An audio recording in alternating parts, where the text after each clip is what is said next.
आता सुवर्ण तर सगळ्यांनाच खरेदी करणं काही शक्य नसतं. बरोबर. मग त्याला पर्यायी काय तुम्ही सुचवाल हो. की काय काय खरेदी केलं पाहिजे या दिवशी आणि त्याचा काय फायदा होऊ शकतो? म्हणजे आता आत्ताच आपण म्हटल्यासारखं की खरंच आहे, या दोन्ही गोष्टींचे भाव अगदी गगनाला गेलेले आहेत. पण तरीसुद्धा आपल्या ऐपतीप्रमाणे आपल्याला शक्य असेल तेव्हा आपण ही खरेदी निश्चितच करू शकतो. त्यानंतर काहीतरी प्रतीक स्वरूपात म्हणून आपण स्टील असेल किंवा पितळीचं असेल, तांब्याचं असेल, छोटंसं तरी भांडं घेतलं पाहिजे.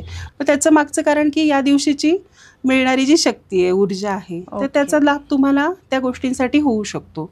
किंवा याच दिवशी आता काही जण, आता मगाशी तुम्ही म्हणाल्यासारखं की आवर्जून जमिनीची खरेदी सुद्धा करतात. करतात. तर त्यामागचं कारण पण हेच आहे की आता एकदा एखादी वास्तू मी घेतली तर पुन्हा इतर दिवशी ती खरेदी करताना मला हे सगळं शास्त्र बघत बसावं लागणार. नाही. मग त्यापेक्षा आजच्या दिवशी मी ती खरेदी केली आणि ते जर का माझ्या नावावर त्या दिवशी मी करून घेतलं तर ते निश्चितच अक्षय्य माझ्यासोबत राहणार आहे, असा तो भावार्थ आहे.